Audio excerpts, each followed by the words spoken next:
Hello everyone, it's Chad with MBTV, and today's topic is a serious one. One that has been on my mind as of late, and of course being serious, I'm sure it comes as no surprise, Mr. No Personality here. No, I'm just kidding. I do have people think that I don't have a personality a lot on here. I think it for a number of reasons. That's kind of a lead-in to what we're going to talk about today.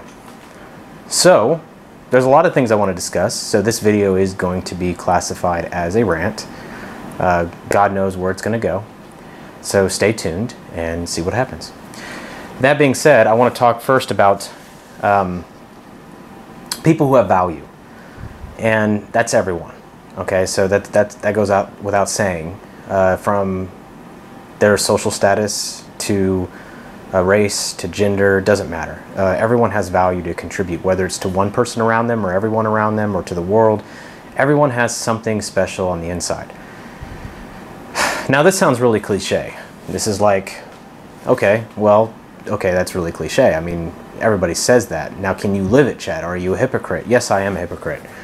Okay, so a lot of times I make videos and I'm talking about a particular topic. Let's say maturity, or let's say it's about MBTI or whatever. A lot of times I make these videos just to educate myself and to remind myself where I'm going and where I've come from, and to look back at older videos and go, wow, you were really wrong about that viewpoint. Or sometimes I gain knowledge by teaching, and in this case I feel like I'm teaching myself, talking to a camera like I am now, and just talking and getting my thoughts out there. And so I don't always live and practice what I preach, and I will be the first to admit that. It can come off as hypocritical. I'm not saying everybody should live by my standards. I'm saying that I should live by my standards, so I make these videos as a reminder to myself what standards I should be living. Okay? That being said, everybody has something special in this world, and they have something special to contribute. Now, naturally, I don't see this in everyone. Okay, I look at people around me and I go, wow, that person's worthless. Now that's really judgmental, Chad, isn't it? That person's worthless. You shouldn't think things like that. I should. You're right. I should. But I'm human. And we naturally have a very fast-paced society. We live at a very rapid pace. We live in a world where technology, social invention, new innovations have sped up our busy, productive lives and have left less time for nurturing relationships between people. So we place faster judgment. Wow, that person's ugly, or that person has a crooked tooth, or that person has a missing tooth, or that person weird, or he dresses weird, or he doesn't look cool, or whatever reason that we judge. None of it's right or wrong in the sense of,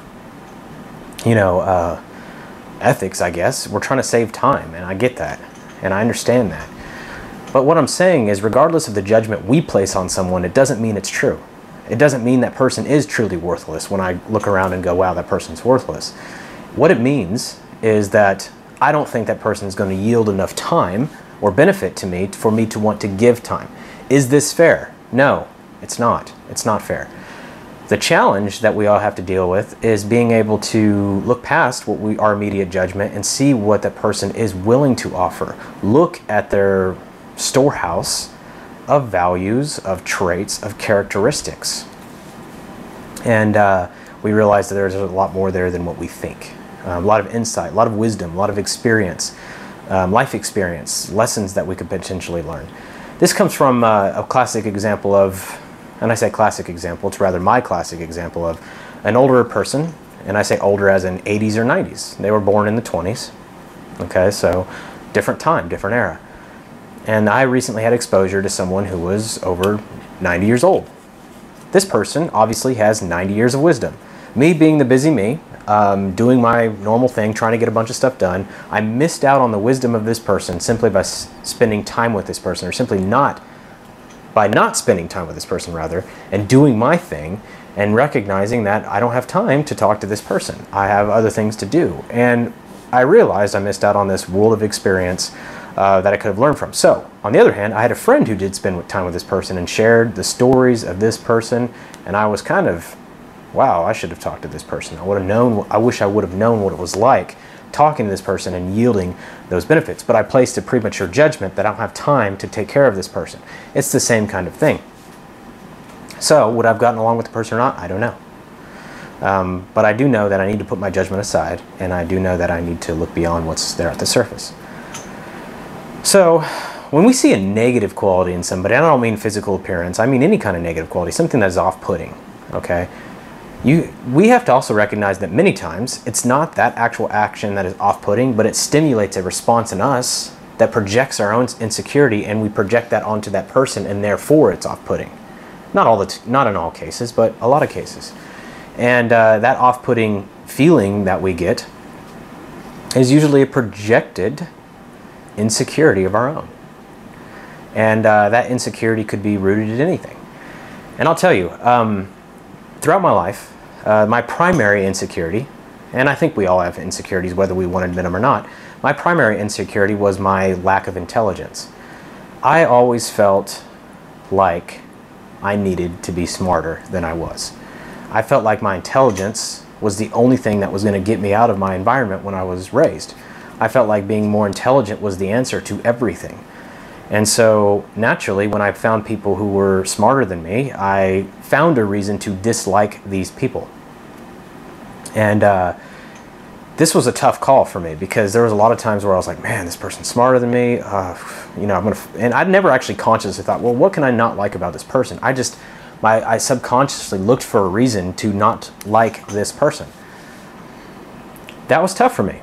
And I put so much pride and emphasis on intelligence. I thought that was the answer to happiness, was me working my way out of my environment where I was raised and outsmarting the system and becoming a free person, a free agent in the world, and as opposed to being held down by those smarter than me. But then I realized something really unique, that the people that were so much smarter than me were also not very happy people. And then the people that I felt were completely unintelligent, about as smart as a box of rocks, seemed to be a lot happier. And I said, wow, this is weird. I don't get it. Is this truly ignorance is bliss? Like, they know how much they don't know how much they don't know, so they're happy with what they do know? But no, that's not the case. I realized they always recognized my intelligence in certain areas, and they were like, man, yeah, you're so much smarter than me in this area. And I didn't know if they were BSing me or not, but I'm like, okay, well, what makes you so happy? What makes you so content? And this is what led to the inquisition of that intelligence wasn't everything. And I said, you know, maybe intelligence isn't everything. Maybe there's more to this world than just being smart. And there's more value. If you have any kind of spiritual understanding, and I say spiritual understanding, say esoteric movement or whatever, you realize that it's the ego that causes these pains in our life. It's the suffering cycle. Say, if you study Buddhism, which I don't know a terribly lot about, or rather, I don't know a lot about actually, so I can't really discuss Buddhism in whole, but I do believe there is a cycle of reincarnation should you continue suffering, and once you surrender the ego's attachments, I believe you're free of that, and I think they call that enlightenment as far as I know.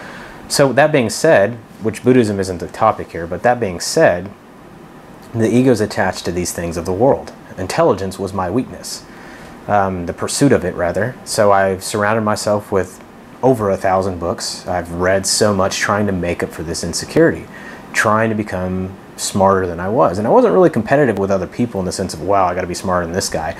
More the fact that I wanted to be smarter than I was yesterday.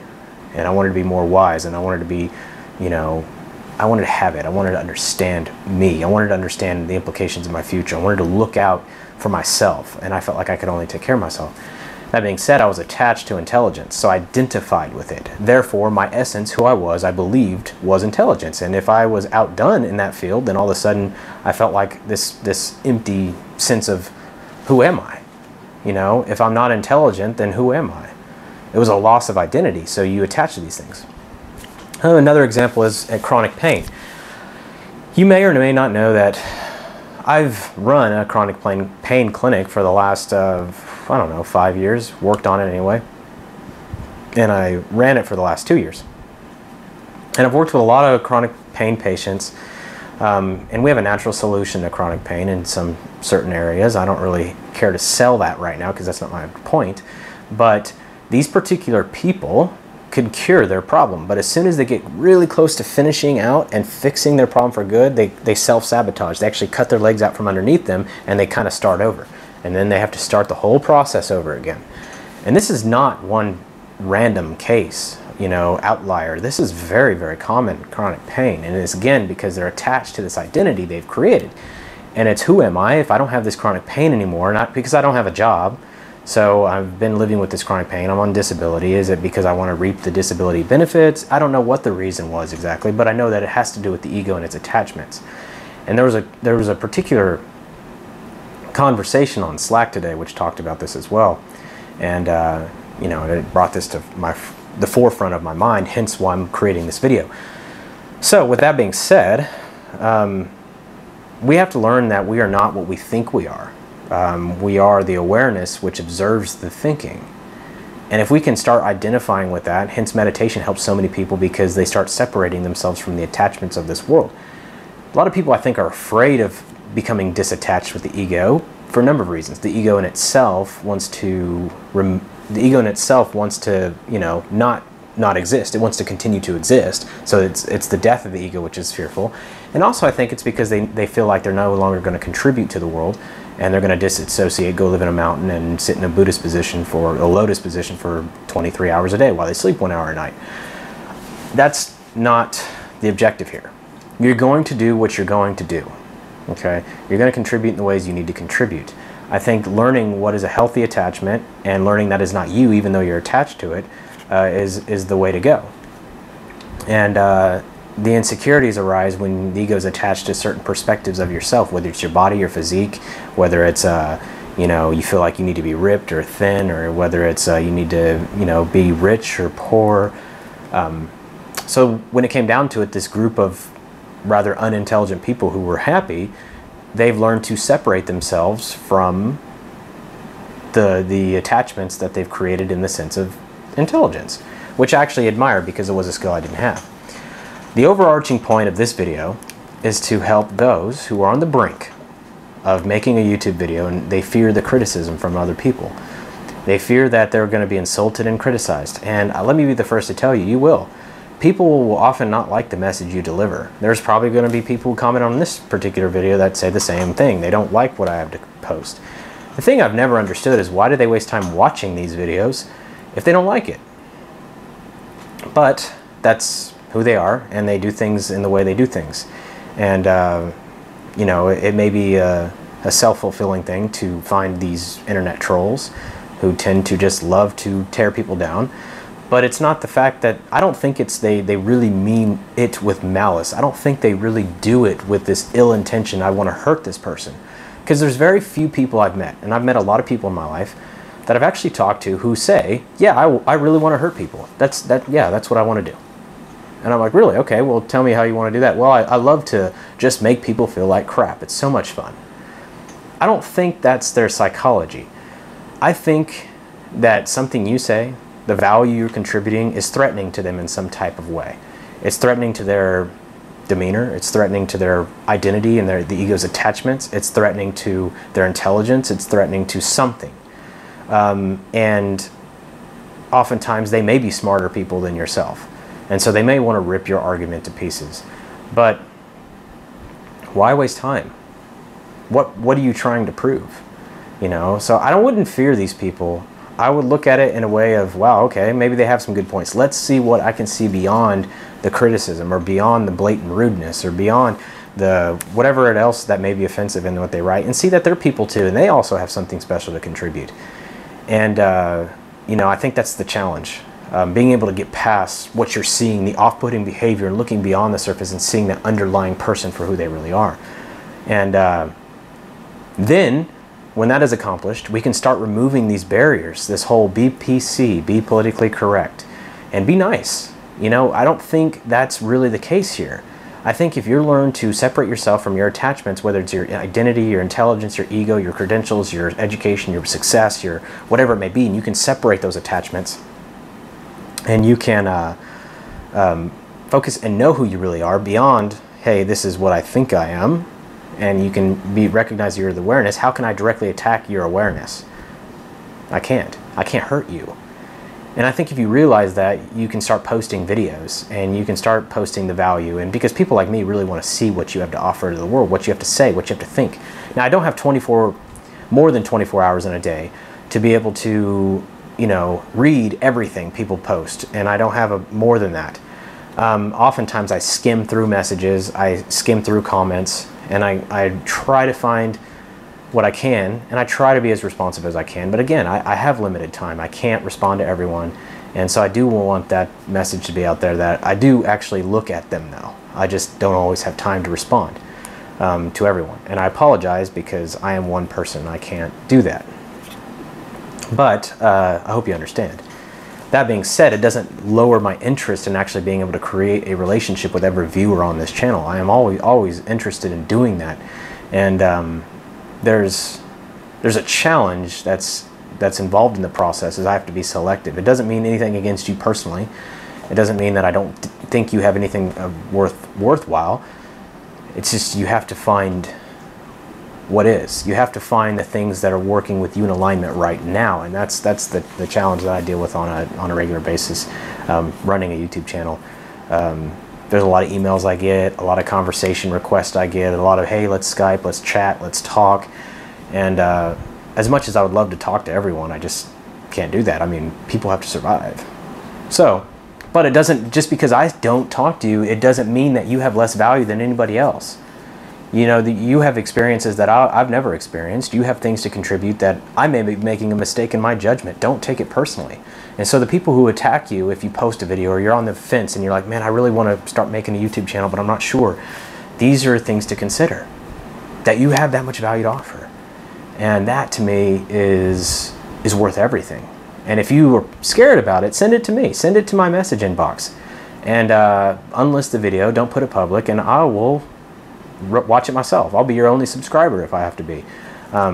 You know, I'm very curious to seeing what people have to offer, not just in the sense of MBTI, but life. As I get older, I often joke and everybody's like, oh wow, you're really low self-esteem. I realize I'm dumber than I was yesterday, which is a good thing, because it's in correlation with what there is to know. As I get older, I realize there's more to know. And then in percentage-wise, I know a less percent of what I did yesterday, because I've learned that there is more to learn. And so it's not because I'm feeling insecure about particularly my intelligence, which I may at certain days, because I told you and I openly admitted that is a weakness of mine, but it's a challenge. So last thing is that I've mentioned, I believe, my hypocrisy in a lot of these videos. And oftentimes, like I said, I'm directing myself. These are education lessons to myself. I make these videos in response to myself. And I think that is a huge, important indicator in letting you know that, you know, I'm not always teaching you, I'm teaching me. And these are the principles in which I wish to live my life. And I strive to be a better me every day. And it's not always easy. I mean, obviously, you know, you want to be a better you. It's not like I'm on a different path than you. So instead of ripping each other to pieces, let's look at our actions for a second, take the criticisms, roll with the punches, see what we can do, see what we can gain from those criticisms, whether it's a control of our own reaction or whether it's befriending the person who attacks you. Can you do it? You know, is it a reasonable challenge? And sometimes you got to swallow your pride. If you're dead wrong, if they're dead wrong, is it really necessary to prove them dead wrong? Or would you prefer to let them save face? These are choices that you have to make. Oftentimes they are wrong, and it's very hard for me as an NT specifically to ignore when someone is incorrect. And being an Enneagram 8, I love the challenge, but there's more important things than just being Enneagram 8. There's more important things than just being challenge oriented. You realize that if you look beyond these criticisms and stop trying to help make this person lose face and focus on what this person can contribute, you may realize this person actually has value to contribute to the world, and maybe you can actually contribute to them too. Maybe they can contribute to you. I've talked about this quite a bit, and I say the new age equity is no longer a financial equity, it's a contribution equity. How much can you contribute to those around you? And when you start realizing this as a new age perspective, you can start realizing that, wow, okay, I can contribute something else. There are people in this world who have other things other than intelligence, which are vastly valued by me. The most important one that I'm learning to value more than anything now is not intelligence. It's ability to manage and handle relationships. To me, that is more important and more impressive than intelligence is at any day of the week, is the ability to handle relationships in your immediate life. How do you maintain your network? How do you do that? Do you create and manage those relationships effectively, or do you push those people to the side? You know, random side note, as the recent release of Pokemon Go, I had a particular clash with this particular application, not because the game isn't fun or entertaining. I'm sure it is. Not because the game is immature or not immature.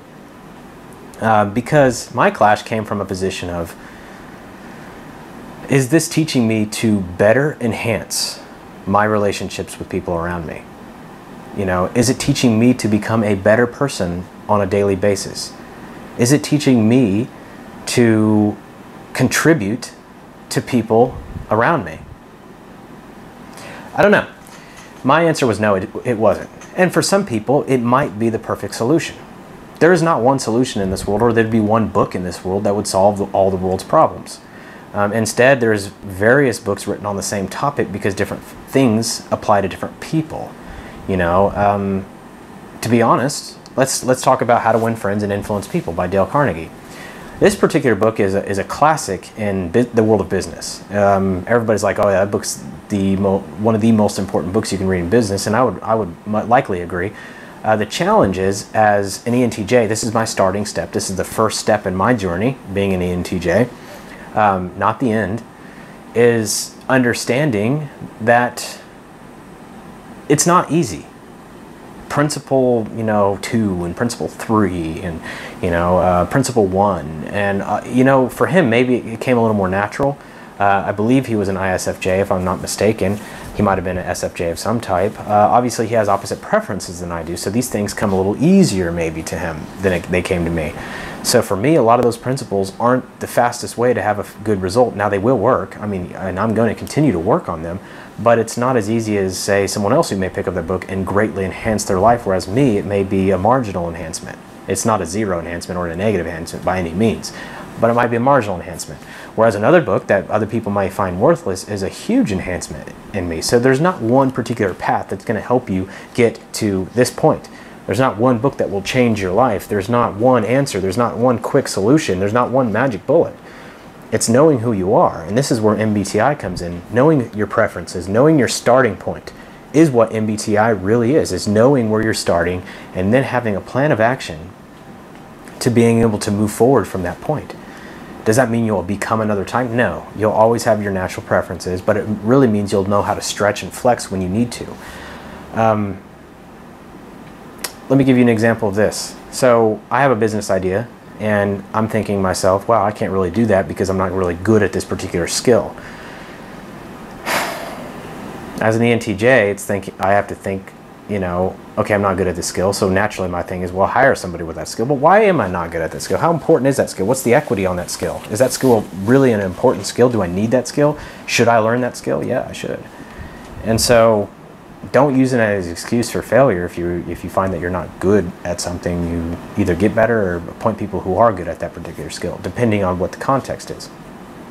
So I have that challenge quite a bit, realizing that, okay, you're not really good at this particular thing, so do I tackle this and become good at it? Do I learn a little bit about it and move forward? Or do I appoint someone to take care of that? So the idea that I'm really trying to drive home is that you don't let insecurity stop you. Yeah, you're going to have them, and they may switch throughout periods of your life, but really open up, really become who you were meant to be, not in the external world, but internally, by recognizing that you're not what you're attached or you're labeled as. And I've never really understood people who feel the need to openly criticize other people or rip them to pieces, but they're going through their own journeys. And everybody has their own journey. And it's hard because sometimes they get to me. And I respond in a way that I am ashamed of responding. But what can I control? I can't control them. I can only control me and my reaction. So the step forward from that is, okay, next time, control this reaction here. Don't do that next time. Don't do this particular thing next time. Focus on this or focus on that. that's the key I want to drive home today. So I'm not going to make this video any longer because it's already probably like 35 minutes long. So I hope all these points help somebody out there. And I hope you know that obviously I don't always practice what I preach. And I make these videos to remind myself of the things that I do preach so that I can continue to practice them in the way that I feel is most efficient, and to try to grow from my experiences and the things that I've learned. Because there's one thing that I do know, is what I know in my head is not always in my heart yet. And so the more that I teach these things, the more that I hope that they'll become more ingrained in my life, and the more that I talk about these things, whether it's a conversation with a video camera, which is what it is right now, or a conversation with a real person. So I hope this video provided value of some type today. I apologize for the lack of structure. I do apologize in that regard because there was no clear structure. Like I said, it's probably going to be labeled as a rant, but I think that there is a element here that I hope that people who are on the fence about posting videos start to post, so they understand that they have value. And I really enjoy seeing other people's viewpoints, regardless if they like me or not, regardless if they agree with me or not. I do like seeing other people's viewpoints, and sometimes their viewpoints can be off-putting, but once I get past that phase of my reaction and past that phase of judgment, I sometimes can see great value in the things that people offer. Swallow my pride. You know, I get a particular person that says something, and I'm like, man, that's just, admitting that would damage my pride. And so I fail to admit it, or I really swallow my tongue, and I'm like, don't want to admit it, I don't want to admit it. And so I've been lately trying to admit it in a new way. And the results actually have been better than I thought. So anyway, hope you have a great rest of the day. If you're watching this video on not the same day it's recorded, I hope you have a good evening, good morning, or good night. Goodbye.